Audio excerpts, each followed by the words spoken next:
اعوذ باللہ من الشیطان اللعین الرجیم بسم اللہ الرحمن الرحیم الحمد للہ رب العالمین والصلاة والسلام علی نبی الکریم وعلی آلہ الطیبین الطاہرین المعصومین المنتجبین ولعنۃ اللہ علی اعدائہم من الآن الی قیام یوم الدین آمین یا رب العالمین. اما بعد فقد قال اللہ تبارک و تعالی فی قرآن مجید بسم اللہ الرحمن الرحیم ان اللہ اصطفیٰ وزادہ بسطۃ فی العلم والجسم صدق اللہ العلی العظیم وصدق رسولہ النبی الکریم. سامعین گرامی قدر، حیات جناب ابو الفضل عباس پہ گفتگو جاری و ساری ہے اور بحمداللہ ہم 41ویں گفتگو شروع کرنے والے ہیں. جناب ابو الفضل عباس کی شخصیت، مقام، رتبہ، اسماء، شجاعت، عبادت، علمداری، ان تمام چیزوں پر گفتگو کرتے کرتے معصومین کی نگاہوں میں، مجاہدین کی نگاہوں میں، شہداء کی نگاہوں میں، خود پیغمبر کی نگاہوں میں، ان تمام چیزوں کے تذکرے کے بعد آپ مدینے سے امام حسین علیہ السلام کے ساتھ کیسے نکلے، مکے میں رہے اور مکے میں کیا کیا کام انجام دیے، اور اس کے بعد جب آپ نکلے ہیں تو کوفہ پہنچنے والے امام حسین. کوفہ کیا ہے؟ کوفہ اور بصرہ یہ دونوں شہر عہد خلافت ثانیہ دوسری خلافت کے دور سے 17 ہجری میں ملک کی ضروریات اور حفاظت اور سرحدات کے خیال سے فوجی مقام اور چھاونی کے حیثیت سے آباد کیے گئے تھے. خلیفہ دوم کے حکم سے بصرہ کو عتبہ بن ولید اموی نے بسایا اور وہاں کنٹینزیم مجسٹریٹ اور حاکم مقرر ہوئے، اور کوفے کو سعد ابن ابی وقاص نے آباد کیا اور وہاں کا گورنر رہا. کوفے میں مشتری متولی رہے اور اس کے عرض البلاد 33 درجہ اور طول البلد 42 درجے اور اس کی آبادی بقول کربلا معلیٰ سے 33 میل کے فاصلے پر ہے. کوفے کی ساری زندگی دشمنان اہل بیت، ہوا اور خواہش خواہان بنی امیہ کے ماتحت گزری. یہی وجہ ہے کہ کوفے کی آبادی ہمیشہ خاندان رسالت صلی اللہ علیہ وآلہ وسلم کے خون پینے والوں سے چھلتی رہی ہے، اور اسی لیے 60 ہجری میں امام حسین علیہ السلام کو دعوت تبلیغ دے کر کوفہ میں بلایا گیا اور وہیں قتل کر دینے کا ارادہ اور سازش پروگرام بنایا گیا، اور جس میں ان معدود اشخاص کو بھی فریب سے شامل کرنے کی کوشش کی گئی جو امام حسین علیہ السلام کے دوستدار میں سے تھے، مگر ان پر جب خونخواروں کی دھوکہ دہی کا حال حضرت جناب مسلم ابن عقیل کے دوستداروں میں سے تھا، مگر جب ان خونخواروں کی دھوکہ داری سے آپ دیکھیں کہ جناب مسلم ابن عقیل کے قتل سے بے نقاب ہو گیا تو یہ لوگ کربلا کی جانب دوڑے اور امام حسین کے قدموں پر نثار ہو کر سعادت ابدی حاصل کر لی. جیسے سعید، زہیر جو نہ جا سکے وہ کوفے میں بھی قتل ہو گئے، جیسے ہانی ابن عروہ وغیرہ. اب ہم ذیل میں اپنے محترم دوست جناب مولانا صبت الحسن صاحب انصولی کے وہ عبارت میں نوعاً نقل کرتے ہیں جو انہوں نے اپنی کتاب اظہار حقیقت کے صفحہ 54 سے 58 تک تحریر فرمائی ہے. یہ تو ایک تاریخی حیثیت ہے جس سے کسی طرح بھی انکار نہیں کیا جا سکتا کہ عہد خلافت امیر المؤمنین میں بنی ہاشم اور خاندان رسالت صلی اللہ علیہ وسلم کو ایسے اقدار حاصل ہو گیا تھا، اقتدار حاصل ہو گیا تھا جس کی وجہ سے شیعی اثرات عراق میں کسی حد تک موجود تھے، جس کے منانے کے لیے معاویہ نے بڑی کوششیں کی. بصر ابن ارطات، زید ابن سمیہ ایسے ظالموں کو عراق پر مسلط کر دیا گیا اور ان لوگوں نے چن چن کر شیعان علی بن ابی طالب کو قتل کر ڈالا. خاص شہر کوفہ کی یہ حالت تھی کہ وہاں سوائے 2 جانوں کے تمام شیعوں کو قتل کر دیا گیا، جیسے کہ عبید اللہ ابن زیاد نے تفاخر اور احسان کے جذبے میں ہانی ابن عروہ اور شیعی سے یہ تعلق رکھتے تھے، اے ہانی، کیا تم نہیں جانتے کہ ہمارے باپ زیاد جب یہاں حاکم ہو کر آیا تھا تو اس نے یہاں ایک شیعہ بھی زندہ نہیں چھوڑا تھا سوائے تمہارے باپ عروہ اور حجر کے۔ اس سے ظاہر ہوتا ہے کہ کوفے میں زمانہ معاویہ شیعوں پر جو تباہی آئی اس کے بعد یہاں صرف 2 شیعہ رہ گئے تھے۔ اہم چھاؤنی پر بھی یہی تھیں، اور صلح امام حسن مجتبیٰ علیہ السلام کے بعد اس چھاؤنی پر پورا قبضہ کیا گیا تھا، اور دمشق کی مرکزی چھاؤنی کو مضبوط بنانے کی اب ضرورت نہ تھی، بلکہ مملکت شام کی پوری طاقت کو کوفے میں تبدیل کر دینا ہی اصل سیاست تھی۔ چنانچہ سرزمین شام کی فوج کا ہیڈ کوارٹر بھی اب کوفے ہی ہو گیا تھا۔ اسی بنا پر حدود ممالک اسلامی میں جہاں کہیں بھی بغاوت رونما ہوتی تھی اور اس کو فرو کرنے کے لیے، ختم کرنے کے لیے کوفے سے ہی فوج روانہ کی جاتی تھی۔ چنانچہ عمر ابن سعد خود بھی واقع حائلہ کربلا سے پہلے 4000 کی فوج لے کر قبیلہ ویلم کی بغاوت کو فرو کرنے کے لیے، ختم کرنے کے لیے ملک عجم جانے ہی والا تھا کہ مقام حمام اعین سے واپس بلا کر قتل حسین کے لیے اسے مامور کر دیا گیا۔ کربلا میں عمر سعد جس فوج شامی کا سردار تھا، دراصل اس میں خاص باشندگان کوفہ کی تعداد بہت کم تھی، اور چوتھے بھی وہ شامی فوج سے نکل کر امام حسین علیہ السلام کی طرف آ گئے۔ چنانچہ منتخب تاریخ الاسلام ذہبی میں ہے کہ ذہبی کہتے ہیں کہ عمر ابن سعد کو فوج میں 30 آدمی خاص کوفے کے تھے۔ ان لوگوں نے عمر ابن سعد سے کہا کہ فرزند و دختر رسول 3 باتیں پیش فرما رہے ہیں اور تم ان میں سے کسی کو بھی قبول نہیں کرتے۔ یہ کہہ کر یہ لوگ امام حسین علیہ السلام کی طرف چلے آئے اور حضرت کی محبت میں جنگ کی۔ صاحب منتخب کہتے ہیں کہ یہ اس امر پر دلیل ہے جس فوج نے امام حسین علیہ السلام سے جنگ کی اور وہ اصل کوفہ باشندگان کوفہ خاص کی فوج نہ تھی، وہ اس فوج میں سوائے ان 30 آدمیوں کے جو آخر کار امام حسین علیہ السلام کے ساتھی تھے، کوئی بھی خالص کوفی نہ تھا۔ اس سے ہمارے گزشتہ قول کی تائید ہوتی ہے۔ یہ لوگ شیعہ خالص میں سے نہ تھے جنہوں نے حضرت کو خط لکھا تھا۔ منتخب تاریخ اسلامی قلمی کتب خانہ ناصر ناظم ادارہ کوفی لوگوں سے کیا مراد لیتے ہیں؟ کوفی کوئی قوم یا نسلی یا ملت نہیں ہے جس کے لیے کوفی اور شامی کی لا یعنی بحث کی جا رہی ہے۔ سنیے، سرزمین عراق میں کوفہ ایک نو آبادی تھی، نئی طریقے کی آباد تھی، اور جہاں مختلف قبائل اور سرزمین کے لوگ آ کر آباد ہو گئے تھے۔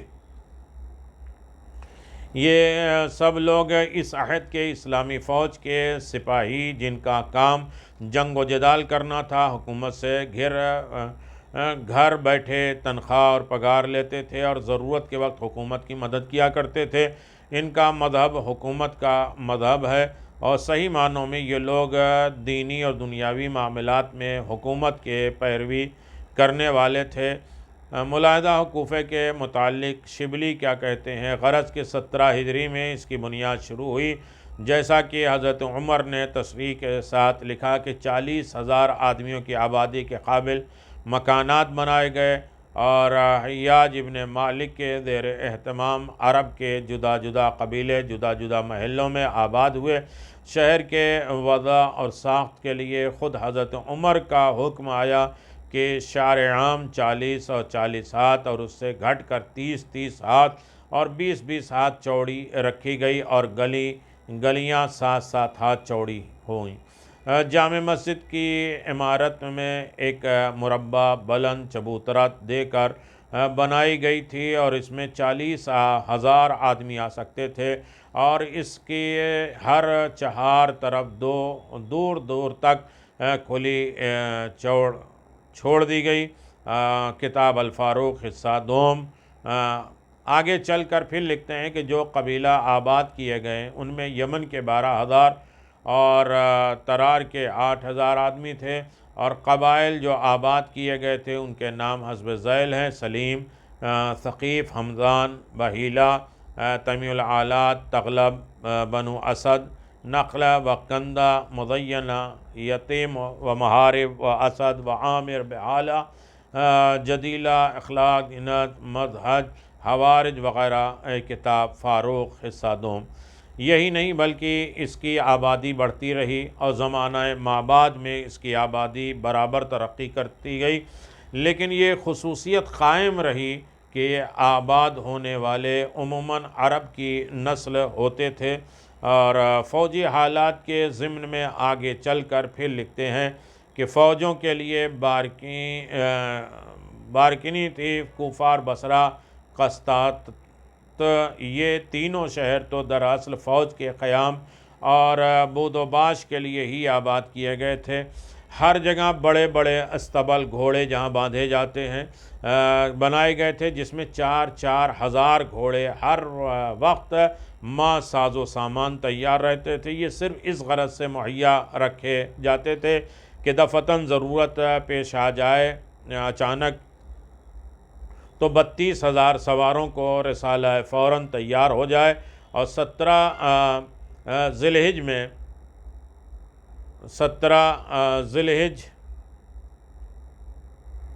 ہجری میں جزیرہ والوں نے دفعتاً بغاوت کی، تو یہی تدبیر کلید کام آئی۔ اور اس عبارت میں شبلی نے بہت سے کچھ لکھا ہے۔ طبری کے حوالے سے معلوم ہوتا ہے کہ بصرے کی بھی یہی حالت تھی، اور وہاں بھی ہر وقت ایسی فوج تیار رہتی تھی۔ پھر لکھتے ہیں چنانچہ خاص کوفے میں 40,000 سپاہی موجود تھے، اور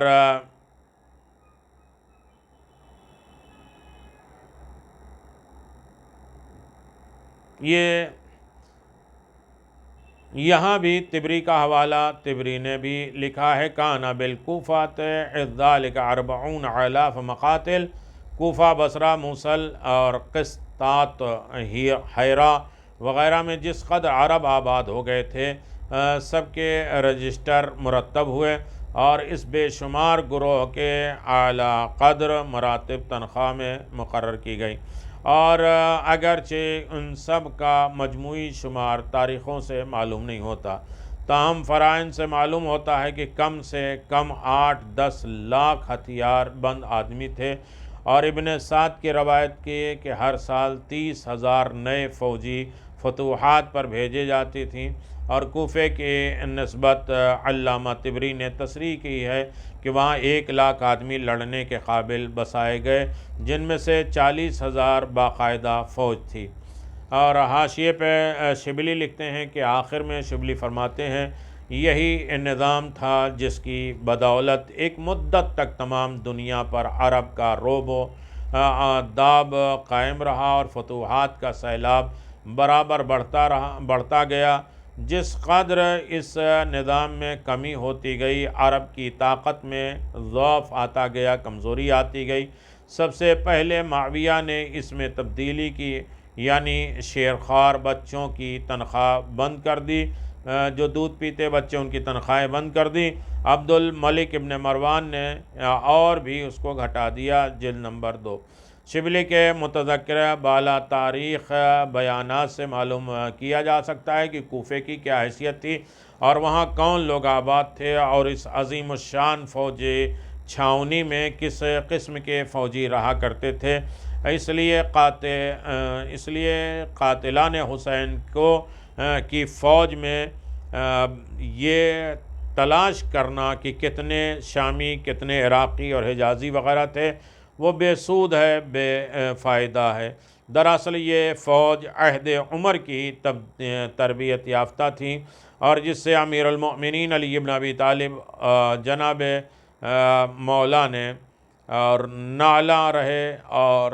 ناراض رہے، اور یہ فرماتے رہے کہ تم نے میرے دل میں سوراخ کر ڈالا، چھید کر دیا۔ نہج البلاغہ، جس نے امام حسن مجتبیٰ کے ساتھ دغا کی اور امیر معاویہ کی معین ہوئی۔ فوجی اعتبار سے جب سب سے بڑا مرکز یہی کوفہ تھا، تو سرزمین شام کی فوج یہیں موجود رہی ہوگی، جس سے حسین مظلوم کو مقابلہ کرنا پڑا۔ اس صورت میں دمشق کے متعینہ فوج کو نقل و حرکت کرنے کی کوئی ضرورت ہی نہیں رہتی، اس لیے دمشق میں فوجی بھرتی نہیں ہوئی اور نہ وہاں سے کوئی تازہ دم فوج ہی آئی۔ لیکن یہ کہنا کہ کوفے کی اتنی بڑی فوجی چھاؤنی میں شام سپاہی نہ تھے، بچوں کی سی باتیں ہیں جن کا کوئی ہوش مند تسلیم نہیں کر سکتا۔ تاریخ موجود ہے کہ ان میں ملاحظہ فرمایا کہ جب دارالخلافہ دمشق میں فوج کی ضرورت ہوئی تو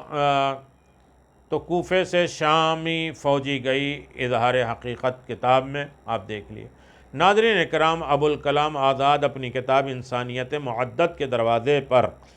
کے صفحہ 39 پر لکھتے ہیں کہ کوفے میں اہل بیت اکرام کی طرف داران کی تعداد زیادہ تھی، اور پھر اسی کے ساتھ ساتھ صفحہ 42 پر ابن عباس اور امام حسین کی گفتگو کے سلسلے میں لکھتے ہیں کہ اگر آپ حجاز سے جانا ہی چاہتے ہیں تو یمن چلے جائیں، وہاں قلعہ، دشوار گزار پہاڑیاں ہیں اور ملک کشادہ ہے، آبادی عموماً آپ کے والد کی خیر خواہ ہے، چاہنے والی ہے۔ اس سے واضح ہوتا ہے کہ اگر کوفہ میں اہل بیت کی طرفدار زیادہ ہوتے تو پھر ابن عباس کوفہ جانے سے منع کرتے ہوئے یمن جانے کا مشورہ نہ دیتے۔ تاریخ پکار رہی ہے کہ کوفے کی اکثریت ہمیشہ خاندان رسالت کی دشمن رہی ہے، اور بانی کوفہ سعد ابن ابی وقاص نے حضرت علی خلافت ظاہری کے موقع پر بھی آپ کی بیعت نہیں کی، جس پر حضرت علی ابن ابی طالب نے فرمایا کہ اسے جانے دو، یہ حاسد ہے۔ کتاب ابن قتیبہ ابن جریر اسد الغابطہ۔ پھر جب اسی بانی کوفہ کے بیٹے عمر ابن سعد کا دور آیا تو اس نے حکومت رائے کے وعدے پر حضرت امام حسین کے قتل کا بیڑا اٹھا لیا اور نائب یزید ابن زیاد ملعون کی فوج کا سپہ سالار بن کر حضرت امام حسین سے لڑنے گیا۔ اس میں کوئی شک نہیں کہ آباد ہونے کے وقت سے حضرت امام حسین علیہ السلام کے وقت تک تقریباً 40 سال برابر کوفے والوں نے ایسی آب و ہوا میں نشو و نما اور پرورش پائی جو ہمیشہ سے آل محمد کے لیے سخت مخالف اور ان کے خوف کی پیاسی رہی۔ اس عرصے میں خلافت ظاہریہ کے زمانے میں زیادہ سے زیادہ 4.5 سال تک علی کا تعلق کوفے سے ضرور رہا، لیکن ظاہر ہے کہ علی ابن ابی طالب کے 4 سالہ حکومت اتنے لمبے 30-35 سال کے اثر کو کیسے ختم کر سکتی ہے، اور اس 4 سالہ زمانے خلافت میں بھی علی ابن ابی طالب علیہ السلام کے ساتھ جیسا کچھ محبت، اخلاص، اطاعت، فرما برداری، عقیدت مندی کا سلوک کوفہ والوں نے کیا ہے، وہ جنگ صفین اور تقرر حکمین وغیرہ جیسے واقعات حالات پر نظر ڈالنے سے بخوبی روشن ہو جاتا ہے کہ کوفے والوں نے مولا کے ساتھ کیا سلوک کیا، کیونکہ معاویہ اور عمر عاص کی سازشیں اور چال بازیوں کے جال میں پھنس کر سونے چاندی کی جھلک سے چکا چوندھ ہو کر یہ ایک دم عین جنگ کی حالت میں ہی ہتھیار ڈال دیتے تھے اور خود علی کے مخالفت اور ان کے قتل پر آمادہ ہو جاتے تھے، جو یقیناً معاویہ کی سازش اور پروپیگنڈا کا نتیجہ تھا۔ دراصل یہ لوگ نہ کبھی اسلام کے سچے وفادار ہوئے اور نہ دین کے بارے میں وفا شعاری اختیار کی۔ یہی وجہ ہے کہ خاندان رسالت صلی اللہ علیہ وسلم ہمیشہ ان کی بے وفائی کا ذکر کرتا رہا ہے۔ ناظرین اکرام، شرح نودی میں بموقع قرات نماز ظہر اور عصر فضائل کوفہ کے سلسلے میں لکھا ہے کہ کوفہ شہری یہ ایک ایسا شہر ہے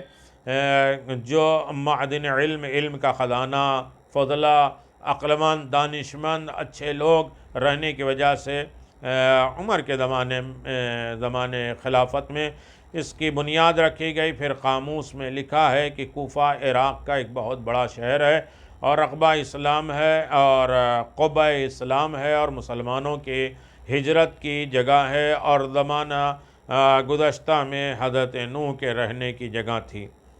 اور یقیناً آپ دیکھیں کہ علامہ عجلی اپنی تاریخ میں لکھتے ہیں کہ کوفے میں 1500 قرض، قیسہ میں 600 صحابی رسول تھے۔ ان علماء کی تحریر سے صاف ظاہر ہے کہ کوفے کی آبادی کن لوگوں سے بھری ہوئی تھی۔ اہل بیت اکرام کا کوفہ کی بے وفائی ظاہر کرنا اور ان کے باشندوں کی مذمت کرتے رہنا، علماء اہل سنت کا کوفے کی تعریف اور ان کے فضائل بیان کرنا واضح کرتا ہے کہ کوفے سے کن لوگوں کا زیادہ تعلق ہے اور کن کو زیادہ فائدہ ہوا، اور کوفے میں کون لوگ آباد تھے اور کن لوگوں کی اکثریت تھی۔ واقعہ یہ ہے کہ اول تو ابتدا ہی سے کوفے میں شیعوں کی آبادی نہیں تھی، جو تھوڑی بہت تھی وہ شہادت امام حسن مجتبیٰ کے بعد ختم ہو گئی۔ شہید ثالث رحمۃ اللہ بحوالِ طبری لکھتے ہیں۔ اور یقیناً آپ اس کا اندازہ لگائیں کہ کوفے کے شیعوں کو پہچانتے تھے کہ یہ چونکہ ابن زیاد ابن ابی ولد الزنا اور ان کے باپ کا نام بھی نہیں لیا گیا، کوفے کے شیعوں کو پہچانتا تھا، لہذا معاویہ نے اس کو وہاں کا حاکم بنا دیا اور اس نے شیعوں کو بالکل ختم کرنے کی ٹھان لی، چنانچہ ان کا قتل عام کر دیا اور کسی کو حجر اور بدر سے دبا کر مار ڈالا، پتھر سے اور دیواروں سے دبا کے مار ڈالا، کسی کے گردن مار دی اور کسی کے ہاتھ پاؤں کاٹ کے جثہ کو لٹکا دیا، جسم کو لٹکا دیا اور کسی کی آنکھیں نکلوا لی، کسی کے گھر جلوا دیا۔ غرض کی اس طرح ظلم کیا کہ بظاہر کوئی شیعہ باقی نہ رہ گیا۔ مجالس المؤمنین میں لکھتے ہیں کہ طبری لکھتے ہیں کہ زیاد ابن ابی کے قتل و غارت کے بعد صرف 2 شیعہ باقی رہ گئے، عروہ اور حجر۔ یہ ساری واقعات اور کتابوں میں اگر پڑھا جائے تو بہت سی مناسبتیں ملتی ہیں، اور واقعہ شہادت حضرت ہانی، غرض کہ سن 61 میں جو چند دانے گنے شیعہ کوفے میں رہ گئے تھے وہ 2-3 حال سے خالی نہ تھے، یا مسلم نقیل کے ساتھ قتل ہو گئے جیسے حضرت ہانی ابن عروہ نور العین، یا قید کر دیے گئے جیسے حضرت مختار علیہ الرحمہ ریاض القدس میں، یا حضرت امام حسین کی خدمت میں حاضر ہو کر شہید ہو گئے جیسے سعید اور حضرت حبیب ابن مظاہر اور حضرت زہیر قین وغیرہ ناسخ التواریخ۔ شیعہ کوفہ نے اپنے کمال وفاداری سے اس امر کو ثابت کر دیا کہ الکوفی لا یوفی کا مقولہ صرف ان کے لیے ہے جن کا چھٹا خلیفہ یزید تھا اور جن کے مذہب کے رکن کی رکین عبداللہ ابن زیاد، عمر ابن سعد، شمر ذیل جوشن، ارملہ ابن کاہل اسدی، حکیم ابن طفیل سنبسی، خولی ابن یزید اصبہی وغیرہ تھے، جنہوں نے امام حسین علیہ السلام اور ان کے ساتھیوں کو شہید کیا اور ان کے سر کاٹے اور ان کے لاشوں پر گھوڑے دوڑائے اور 3 دن پانی بند کیا، ان کے خیمے جلا دیے گئے، عورتوں کو اسیر کر کے بازاروں میں پھرا دیا گیا، سال بھر قید میں رکھا۔ چونکہ شیعوں نے پوری وفاداری کی، اس لیے امام حسین علیہ السلام نے یوم عاشور ان کے مدح کی۔ عالم اہل سنت علامہ ابو اسحاق اسقراتی لکھتے ہیں کہ امام حسین علیہ السلام نے یوم عاشور ایک دفعہ جنگ کی اور پلٹ کر خیمے آئے تو آپ نے 6 شعر پڑھے جس میں سے آخری شعر یہ تھا، شیعتنا واللہ اکرم شیعت مقبدنا یوم القیام یخسرون۔ اللہ تعالیٰ کی قسم ہمارے شیعہ بڑے قابل قدر اور بہترین شیعہ ہیں اور بڑی عزت پائیں گے، اور ہمارے دشمن قیام کے دن گھاٹے میں رہیں گے۔ کتاب نور العین فی مشہد الحسین۔ غرض کی اس وقت جب امام حسین علیہ السلام کو دعوت کوفہ دی گئی، کوفے میں 3 طبقے اور عقیدے کے لوگ آباد تھے۔ اول خالص معاویہ والے جیسے عبداللہ ابن مسلم خدنمی، عمارہ ابن ولید ابن عقبہ، عمر ابن سعد، ابی وقاص وغیرہ۔ ہم دوسرے خالص علی والے جیسے مسلم ابن اوسدہ، حبیب ابن مظاہر، ہانی ابن عروہ، اور تیسرے عام پبلک تھی۔ طبقہ اول کے لوگ کثیر تعداد میں نہ تھے، تب دوسرے طبقے کے لوگ نے آنے گنے چند حضرات تھے۔ ان طبقات ثالثہ تیسرے طبقے میں بے شمار تھے، پبلک بہت زیادہ تھی۔ یزید کی مرضی کے مطابق معاویہ والوں نے امام حسین کو کوفہ بلا کر قتل کر دینے کا خفیہ پروگرام بنایا، اور یہ سوچتے ہوئے کہ حسین اپنے طرفداروں کی خواہش طلب کے بغیر کوفہ نہیں آئیں گے، علی والوں سے ملے اور ان سے کہا کہ یزید فاسق و فاجر ہے، کیا ہی اچھا ہوتا کہ امام حسین علیہ السلام یہاں آ جاتے اور ہماری ہدایت کی ذمہ داری لیتے۔ علی والوں نے اس پر فریب رائے کو پسند کیا اور اس کی گہرائی تک نہ پہنچے۔ پھر ان لوگوں نے مشترکہ طور پر عام پبلک میں پروپیگنڈا شروع کر دیا اور تمام کوفے میں فریب کا جال بچھا کر امام حسین علیہ السلام کی طلب شروع کر دی۔ اب کیا تھا، خطوط جانے لگے، لیٹر جانے لگے، اور چند ہی دنوں میں خط اتنے زیادہ ہو گئے کہ 12,000 تک پہنچ گئی۔ علامہ شاہ عبدالعزیز دہلوی تحفہ اثنا عشری اپنی کتاب سر الشہادتین میں لکھتے ہیں کہ یہ خط من قال طائفۃ جماعہ، ہر طبقے ہر جماعت کی طرف سے آئے تھے۔ ان خطوط میں ایسی باتیں لکھی گئی تھیں کہ حضرت امام حسین علیہ السلام کو مجبور کوفہ کے ارادے سے چل کھڑے ہونا پڑا، چنانچہ آپ چھوٹے چھوٹے بچوں، عورتوں اور مختصر سے ہوا خواہوں اور خواہشات کے ہمراہ لیے ہوئے 8 ذی الحجہ کو منگل کے دن مکہ سے روانہ ہوئے۔ دمت الثاقبہ ابھی تھوڑی سی مسافت طے کی تھی کہ عمر ابن سعید والی مکہ معظمہ نے یزید کے 30 آدمی والی اسکیم ناکامی ہوتے ہوئے دیکھ کر اس امر کی کوشش شروع کر دی کہ امام حسین مکے سے باہر نہ جانے پائیں، مگر وہ اس کوشش میں بھی کامیاب نہ ہوئے اور امام حسین علیہ السلام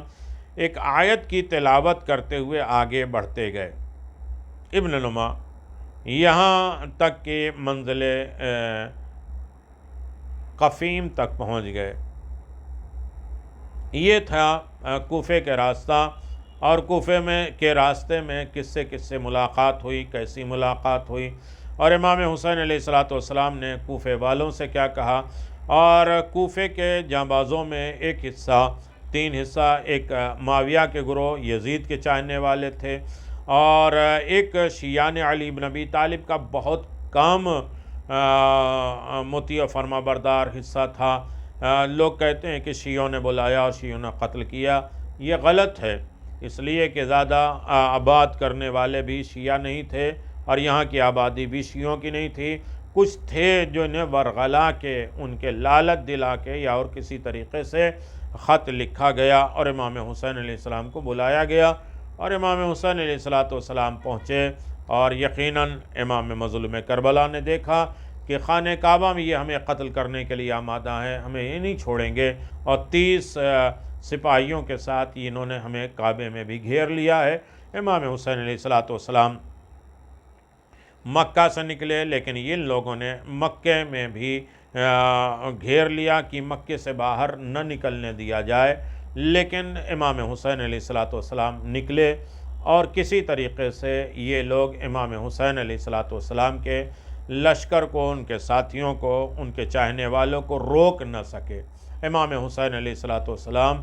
مکے سے نکل کر راستہ براستہ، منزل بمنزل آپ کوفہ داخل ہو رہے ہیں۔ کوفے میں جناب مسلم بن عقیل بھی پہلے سے موجود ہیں، جن کی خبر شہادت امام حسین علیہ السلام نے سنا،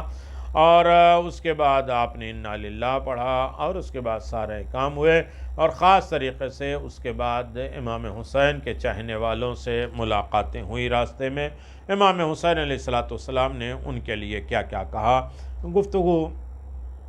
ابھی جاری و ساری ہے انشاءاللہ۔ کوفہ اور کوفے کے حالات اور کوفے کے راستے میں، اور چاہنے والوں سے ملاقات، دشمنوں سے ملنا اور ان کو جوابات دینا، یہ ساری داستان انشاءاللہ آپ کی خدمت میں پیش کیے جائیں گے۔ وآخر دعوانا ان الحمدللہ رب العالمین، وصلی اللہ علی نبی الکریم وعلی آلہ الطیبین الطاہرین برحمتک یا ارحم الراحمین۔